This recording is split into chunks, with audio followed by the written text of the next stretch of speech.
에메랄드빛 바다와 연중 온화한 기후, 류큐 왕국의 독특한 문화와 일본 본토와는 또 다른 이국적인 정치.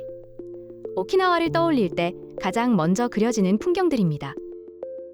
누군가에겐 거대한 고래상어가 헤엄치는 아쿠아리움, 또 누군가에겐 활기 넘치는 국제거리와 맛있는 스테이크가 기다리는 곳. 오키나와는 완벽한 휴양지의 모습을 하고 있습니다.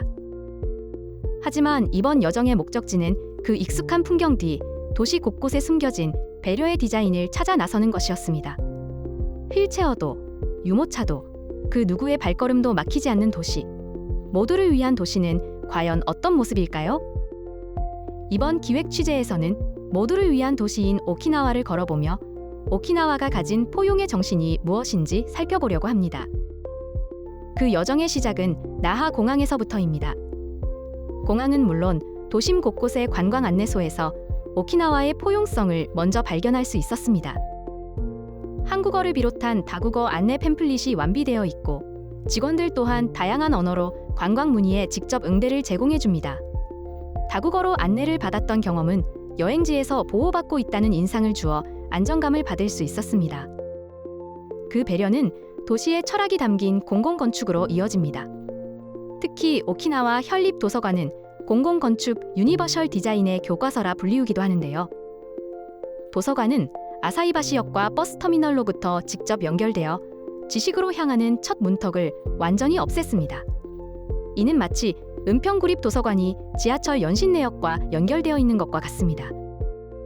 복잡한 설명 대신 누구나 알기 쉬운 픽토그램, 휠체어가 여유롭게 지나는 넓은 통로, 다양한 신체 조건을 고려해 높낮이를 다르게 설계한 테이블까지 마련된 것이 인상 깊었습니다. 신체적 조건에 상관없이 정보에 평등하게 접근할 권리를 보장하고 나아가 류큐 왕국부터 미군 기지 문제까지 오키나와의 기억과 정체성을 가감없이 보존하며 역사의 문턱마저 허물었습니다. 오키나와의 또 다른 심장, 평화기념공원입니다. 2차 세계대전 당시 주민 4분의 1이 희생된 참혹한 지상전의 무대였던 곳. 이곳에서 가장 인상적인 것은 단 하나의 계단도 찾아볼 수 없다는 점입니다. 모든 동선이 완만한 경사로로 이어져 휠체어 이용객과 비장애인이 같은 길을 나란히 걸으며 공간의 의미를 동등하게 공유합니다. 공원의 핵심인 평화의 초석에는 국적이나 군인, 민간인 구분 없이 희생된 모든 이의 이름이 새겨져 있습니다. 자료관 내부는 어둡고 무거운 전쟁의 참상을 보여줍니다. 어린이와 휠체어 사용자의 눈높이에 맞춘 전시, 그리고 한국어를 포함한 다국어 가이드는 이 비극을 더 깊이 이해하게 돕습니다. 2차 세계대전 당시 오키나와는 일본 본토 방위를 위한 사석, 즉 버리는 돌 작전의 희생양이 되었습니다.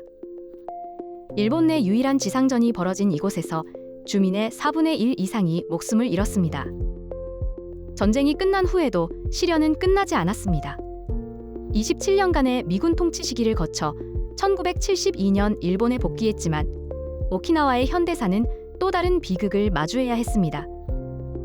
일본 전체 미군 전용 시설의 70% 이상이 여전히 이 작은 섬에 집중되어 있던 문제였는데요.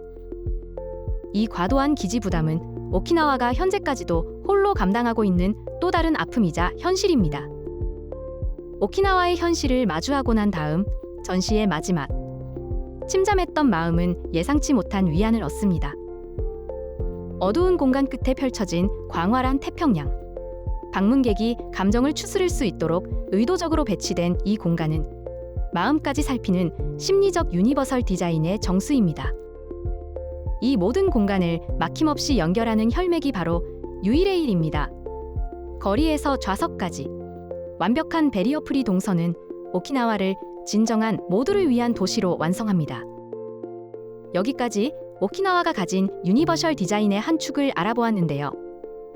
이번 취재를 통해 오키나와가 베리어 프리 도시를 선언하면서 보여주려고 했던 것들을 다양하게 느낄 수 있었습니다. 휠체어가 다니기 편한 경사로나 잘 보이는 픽토그램 같은 세심한 설계 기법을 살펴볼 수 있는 시간이기도 했는데요. 하지만 오키나와의 도서관과 평화기념공원에서 우리가 발견한 것은 그 기술적인 배려를 넘어선 더 깊은 정신이었습니다. 그곳에는 류큐 왕국 시절부터 이어져 온 독자적인 문화, 그리고 일본 본토와는 다른 길을 걸어온 역사의 아픔이 깊이 새겨져 있었던 것을 확인할 수 있었습니다. 참혹한 지상전의 기억과 여전히 과도한 미군 기지 부담을 안고 있는 무거운 현실 속에서도 오키나와는 과거의 아픔을 기억하고 평화를 만들어 가려는 노력을 이 공공 건축물이라는 가시적인 형태로 구현해냈습니다. 평화의 초석에 적과 아군, 국적과 민족의 경계를 넘어 희생된 모든 생명의 이름을 동등하게 새긴 것처럼 말입니다. 생명의 존엄성 자체를 최우선으로 여기는 이 강력한 휴머니즘, 이것이 바로 오키나와 코코로라 부르는 오키나와의 마음이며 모두를 위한 도시가 나아가야 할 방향이 아닐까 생각합니다. 다음 영상에서는 오키나와의 다른 곳들을 살펴보며 이곳이 추구하는 유니버셜 디자인에 대해 새롭게 알아보겠습니다. 여기까지 시청해주셔서 감사합니다.